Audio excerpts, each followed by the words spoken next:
ಹೊಸ ಬ್ರಿಗೇಡ್ ಸೃಷ್ಟಿಯಾಗಿದ್ದು ಅದಕ್ಕೆ ಕ್ರಾಂತಿವೀರ ಬ್ರಿಗೇಡ್ ಅಂತ ನಾಮಕರಣ ಮಾಡಲಾಗಿದೆ. ಸಾಧು ಸಂತರು ಸೇರಿ ನಾಮಕರಣ ಮಾಡಿದ್ದಾರೆ. ಬಸವನ ಬಾಗೇವಾಡಿಯಲ್ಲಿ ಪೂರ್ವಭಾವಿ ಸಭೆ ಮಾಡಿದ್ದೇವೆ. ಫೆಬ್ರವರಿ 4ರಂದು ಹೊಸ ಕಮಿಟಿ ಕೂಡ ಘೋಷಣೆ ಆಗುತ್ತೆ. ಅಂದು 1000 ಜನ ಸಾಧು ಸಂತರಿಗೆ ಪಾದಪೂಜೆ ಮಾಡ್ತೇವೆ. ಶುದ್ಧೀಕರಣ ಆದ ಬಳಿಕ ನೋಡ್ತೇನೆ. ಪ್ರಾಣ ಹೋದ್ರೂ ಬಿಜೆಪಿ ಬಿಡಲ್ಲ. ಹಿಂದುತ್ವವೇ ನನ್ನ ಉಸಿರು. ಬಿಜೆಪಿಯಲ್ಲಿ ಹುದ್ದೆ ಸಿಕ್ಕಿದೆ. ಪಕ್ಷದಲ್ಲಿ ಎಲ್ಲವೂ ಕೂಡ ಶುದ್ಧೀಕರಣವಾಗಬೇಕು ಅಂತ ತಿಳಿಸಿದ್ದಾರೆ. ಈಗ ಕ್ರಾಂತಿವೀರ ಬ್ರಿಗೇಡ್ ಅನ್ನೋಂಥ ಹೆಸರನ್ನು ಸಾಧು ಸಂತರೆಲ್ಲ ಇಟ್ಟಾಯಿತು. ಅವರು ಒಂದು ಮಾರ್ಗದರ್ಶನ ಮಂಡಳಿ ಅಂತಲೂ ಘೋಷಣೆ ಮಾಡಿದ್ದಾರೆ. ನಾಳೆ ದಿನ ಬಸವನ ಬಾಗೇವಾಡಿನಲ್ಲಿ ಒಂದು ಪೂರ್ವಭಾವಿ ಸಭೆಗೆ ನಾನು ಹೋಗ್ತಾ ಇದ್ದೀನಿ. ಅವರು ಎಲ್ಲ ಸ್ವಾಮಿಗಳು ಬರ್ತಿದ್ದಾರೆ, ಅನೇಕ ಪ್ರಮುಖರು ಬರ್ತಾ ಇದ್ದಾರೆ. ಫೆಬ್ರವರಿ 4ಕ್ಕೆ ಅಲ್ಲಿಗೆ ಹೊಸ ಕಮಿಟಿ ಕೂಡ ಘೋಷಣೆ ಆಗುತ್ತೆ. ಫೆಬ್ರವರಿ 4 ರಥಸಪ್ತಮಿ ದಿನ ಅವತ್ತು ಘೋಷಣೆನೂ ಆಗುತ್ತೆ. ಅವತ್ತು ಒಂದು 1000 ಜನ ಸಾಧು ಸಂತರಿಗೆ ಪಾದಪೂಜೆ ಮಾಡೋ ಮುಖಾಂತರ ಆ ಬ್ರಿಗೇಡ್ ಉದ್ಘಾಟನೆ ಆಗುತ್ತೆ. ಈಗ ರಾಜ್ಯದಲ್ಲಿ ಅಧಿಕಾರ ಹಂಚಿಕೆ ಒಪ್ಪಂದ ಆಗಿದೆ. ಡಿಸಿಎಂ ಡಿಕೆ ಶಿವಕುಮಾರ್ ಹೇಳಿದ್ದು ಸರಿಯಾಗಿದೆ ಅಂತ ಕೋಲಾರದಲ್ಲಿ ಸಚಿವ ಕೆಎಚ್ ಮುನಿಯಪ್ಪ ಅಸಮಾಧಾನವನ್ನು ವ್ಯಕ್ತಪಡಿಸಿದ್ದಾರೆ. ಸಚಿವ ಸಂಪುಟ ಪುನರ್ರಚನೆ ಸದ್ಯಕ್ಕೆ ಇಲ್ಲವೆಂದು ಸಿಎಂ ಸಿದ್ದರಾಮಯ್ಯ ಹೇಳಿದ್ದಾರೆ. ಇನ್ನು ರಾಜ್ಯದಲ್ಲಿ ಸರ್ಕಾರ ನುಡಿದಂತೆ ನಡೆದುಕೊಂಡಿದೆ. ಬಿಜೆಪಿ ಹೆಚ್ಚು ಹೋರಾಟ ಮಾಡಿದ್ದಂತೆಲ್ಲ ಅದು ಕಾಂಗ್ರೆಸ್ಗೆ ಹೆಚ್ಚು ಅನುಕೂಲವಾಗಲಿದೆ ಅಂತ ಸಚಿವ ಕೆಎಚ್ ಮುನಿಯಪ್ಪ ತಿಳಿಸಿದ್ದಾರೆ.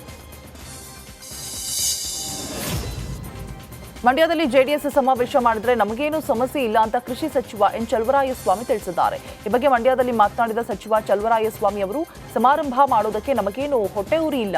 ಅವರಿಗೆ ಕೆಲವು ಟೈಮ್ ನೋವಾಗಬಹುದು, ನಮಗೇನು ನೋವು ಆಗೋದಿಲ್ಲ ಅಂತ ಕೃಷಿ ಸಚಿವ ಚಲುವರಾಯಸ್ವಾಮಿ ತಿಳಿಸಿದ್ದಾರೆ.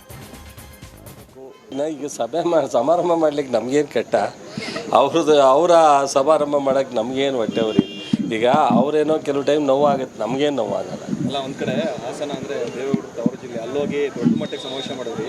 ಈಗ ಮಂಡ್ಯದಲ್ಲಿ ಮಾಡ್ತಾ ಇದ್ದಾರೆ. ಬಹುಶಃ ಐತಿಹಾಸಿಕವಾದಂಥ ಹಾಸನದಲ್ಲಿ ಪ್ರಪ್ರಥಮವಾಗಿ ನನ್ನ ಕಂಡಂಗೆ 30-40 ವರ್ಷದಲ್ಲಿ ಕಾಂಗ್ರೆಸ್ನಲ್ಲಿ ಈ ಥರದ ಒಂದು ಸಮಾವೇಶ ಆಗಿರೋದು ಪ್ರಪ್ರಥಮ. ಜನಕಲ್ಯಾಣ ಸಮಾವೇಶದಲ್ಲಿ ಕಾಂಗ್ರೆಸ್ ಪಡೆ ಜೆಡಿಎಸ್ ವಿರುದ್ಧ ವಾಗ್ದಾಳಿ ನಡೆಸಿದ ಹಿನ್ನೆಲೆ ಹಾಸನದಲ್ಲಿ ಮಾಜಿ ಸಚಿವ ಎಚ್.ಡಿ. ರೇವಣ್ಣ ಕಾಂಗ್ರೆಸ್ ವಿರುದ್ಧ ವಾಗ್ದಾಳಿ ಮಾಡಿದ್ದಾರೆ. ಈ ಜಿಲ್ಲೆಗೆ ದೇವೇಗೌಡರು ಏನ್ ಬೇಕೋ ಅದನ್ನ ಮಾಡಿದ್ದಾರೆ. ಹಾಸನದಲ್ಲಿ ಕಾಲೇಜು, ಬಸ್ ಸ್ಟ್ಯಾಂಡ್, ಆಸ್ಪತ್ರೆ, ಹಾಸನ ಮೈಸೂರು ರೈಲ್ವೆ ಎಲ್ಲವನ್ನೂ ಕೂಡ ಮಾಡಿದ್ದಾರೆ. ದೇವೇಗೌಡರು ಹಾಸನಕ್ಕೆ ಏನ್ ಮಾಡಿದ್ದಾರೆ ಎಂದು ಬಂದು ನೋಡ್ಲಿ ಅಂತ ಮಾಜಿ ಸಚಿವ ಎಚ್.ಡಿ. ರೇವಣ್ಣ ಗುಡುಗಿದ್ದಾರೆ.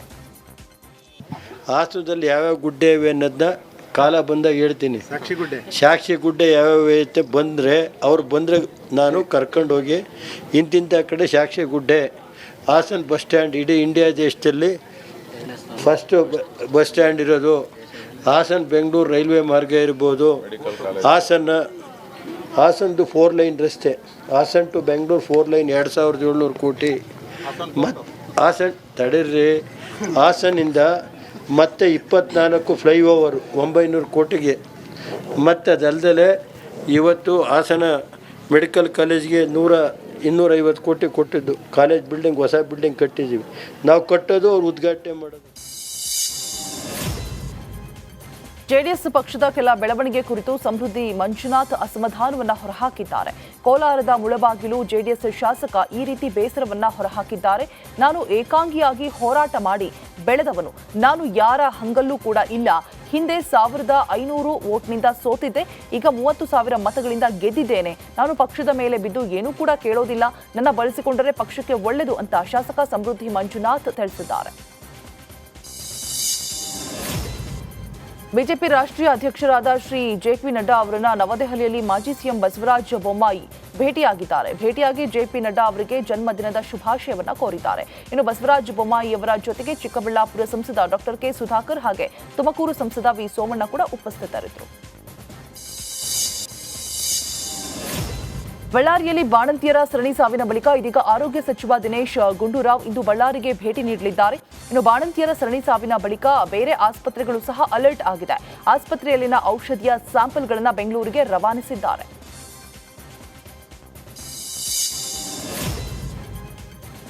ಮಡಾಳ್ ವಿರೂಪಾಕ್ಷಪ್ಪ ಪುತ್ರ ಕೆಎಸ್ ಡಿಎಲ್ನಲ್ಲಿ ಲಂಚ ಪಡೆದು ಪ್ರಕರಣ ಸಂಬಂಧ ಲೋಕಾಯುಕ್ತ ಪೊಲೀಸರಿಂದ ಚಾರ್ಜ್ ಶೀಟ್ ಸಲ್ಲಿಕೆಯಾಗಿದೆ. ಲೋಕಾಯುಕ್ತ ವಿಶೇಷ ನ್ಯಾಯಾಲಯಕ್ಕೆ ಚಾರ್ಜ್ ಶೀಟ್ ಸಲ್ಲಿಕೆಯಾಗಿದೆ. ಇನ್ನು ಮಡಾಳ್ ವಿರೂಪಾಕ್ಷಪ್ಪ ಪುತ್ರ ಪ್ರಶಾಂತ್ ವಿರುದ್ಧ ಸಾಕ್ಷ್ಯಗಳು ಕೂಡ ಲಭ್ಯ ಅಂತ ಚಾರ್ಜ್ ಶೀಟ್ನಲ್ಲಿ ಲೋಕಾಯುಕ್ತ ಪೊಲೀಸರು ಉಲ್ಲೇಖವನ್ನು ಮಾಡಿದ್ದಾರೆ. ರೇಣುಕಾಸ್ವಾಮಿ ಕೊಲೆ ದರ್ಶನ್ಗೆ ಕೋರ್ಟ್ ಶಾಕ್ ಕೊಟ್ಟಿದೆ. ದರ್ಶನ್ ಮಧ್ಯಂತರ ಹಾಗೂ ರೆಗ್ಯುಲರ್ ಬೇಲ್ ಅರ್ಜಿ ನೀಡದಂತೆ ಎಸ್ಪಿಪಿ ಪ್ರಸನ್ನಕುಮಾರ್ ಪ್ರಬಲ ವಾದವನ್ನು ಮಂಡಿಸಿದ್ದಾರೆ. ಮಧ್ಯಂತರ ಹಾಗೂ ರೆಗ್ಯುಲರ್ ಬೇಲ್ ಅರ್ಜಿ ನೀಡದಂತೆ ಎಸ್ಪಿಪಿ ಪ್ರಸನ್ನಕುಮಾರ್ ಪ್ರಬಲ ವಾದ ಮಂಡಿಸಿದ್ದು ಡಿಸೆಂಬರ್ 9ಕ್ಕೆ ಜಾಮೀನು ಅರ್ಜಿ ವಿಚಾರಣೆ ಮುಂದೂಡಿದ್ದಾರೆ. ಸಿಲಿಕಾನ್ ಸಿಟಿಯ ರಸ್ತೆ ಗುಂಡಿ ಮುಚ್ಚೋದಕ್ಕೆ ಮತ್ತೆ ತೆರಿಗೆ ಹಣ ಟೆಂಡರ್ ಕರೆಯಲಾಗಿದೆ. ನಗರದ ರಸ್ತೆ ಗುಂಡಿ ಮುಚ್ಚೋದಕ್ಕೆ ಬಿಬಿಎಂಪಿ 694 ಕೋಟಿ ಟೆಂಡರ್ ಕರೆದಿದೆ. ಕಳೆದ 2 ವರ್ಷದಲ್ಲಿ ಸುಮಾರು 1200 ಕೋಟಿ ಹಣ ಬಿಡುಗಡೆ ಆಗಿತ್ತು. ಆದರೆ ನಗರದ ರಸ್ತೆ ಗುಂಡಿಗಳಿಗೆ ಮಾತ್ರ ಮುಕ್ತಿ ಸಿಕ್ಕಿರಲಿಲ್ಲ. ಇದೀಗ ಬಿಬಿಎಂಪಿ ಸಾರ್ವಜನಿಕರ ತೆರಿಗೆ ಹಣದಲ್ಲಿ ಮತ್ತೆ 694 ಕೋಟಿಗೆ ರಸ್ತೆ ಗುಂಡಿ ಮುಚ್ಚೋದಕ್ಕೆ ಟೆಂಡರ್ ಕರೆದಿದೆ. ಹಾವೇರಿ ಗದಗ ಲೋಕಸಭಾ ಕ್ಷೇತ್ರದ ಸಂಸದ ಬಸವರಾಜ ಬೊಮ್ಮಾಯಿ ಜನಸಂಪರ್ಕ ಕಾರ್ಯಾಲಯ ಉದ್ಘಾಟನೆ ಮಾಡಿದ್ದಾರೆ. ಹಾವೇರಿ ತಾಲೂಕು ಪಂಚಾಯಿತಿ ಕಚೇರಿ ಬಳಿ ಹುಕ್ಕೇರಿ ಮಠದ ಸದಾಶಿವಸ್ವಾಮಿಗಳಿಂದ ಉದ್ಘಾಟನೆ ಮಾಡಲಾಯಿತು. ಇನ್ನು ಈ ವೇಳೆ ರಾಜ್ಯ ಸರ್ಕಾರದ ವಿರುದ್ಧ ಕಿಡಿಕಾರಿದ ಬೊಮ್ಮಾಯಿ ರಾಜ್ಯದ ಆರೋಗ್ಯದ ಇಲಾಖೆ ಐಸಿಯುದಲ್ಲಿದೆ, ಆರೋಗ್ಯ ಇಲಾಖೆಗೆ ಸರ್ಜರಿ ಮಾಡೋ ಅವಶ್ಯಕತೆ ಇದೆ ಅಂತ ಕಿಡಿಕಾರಿದ್ದಾರೆ. ಇವತ್ತು ಅವನು ನಿಲ್ಸಕ್ಕೆ ಸಾಧ್ಯ ಆಗಿಲ್ಲ. ಯಾಕೆ ಅಲ್ಲಿ ಇವತ್ತವರೆಗೂ ಸೆಕ್ರೆಟರಿ ಕೂಡ ಭೇಟಿ ಕೊಟ್ಟಿಲ್ಲ? ಯಾಕೆ ತಲೆದಂಡ ಆಗಿಲ್ಲ? ಒಂದು ತಲೆದಂಡ ಆಗಿಲ್ಲ. ಯಾಕೆ ತಲೆದಂಡ ಆಗಿಲ್ಲ? ಇಷ್ಟು ಸಾವಾದರೂ ತಲೆದಂಡ ಆಗಿಲ್ಲ ಅಂದ್ರೆ ಏನು?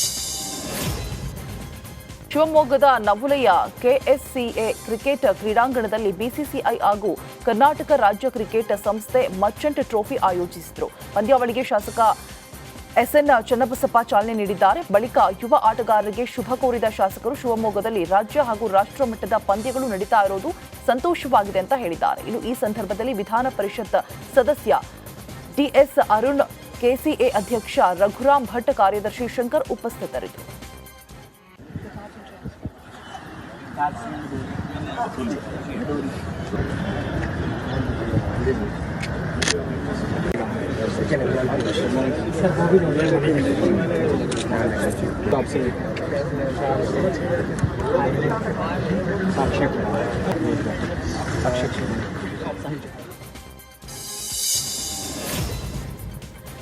ಹಿರಾ ತಾಲೂಕು ಸಾರ್ವಜನಿಕ ಆಸ್ಪತ್ರೆಗೆ ಜಿಲ್ಲಾಧಿಕಾರಿ ಶುಭ ಕಲ್ಯಾಣ್ ದಿಢೀರ್ ಭೇಟಿ ಕೊಟ್ಟಿದ್ದಾರೆ.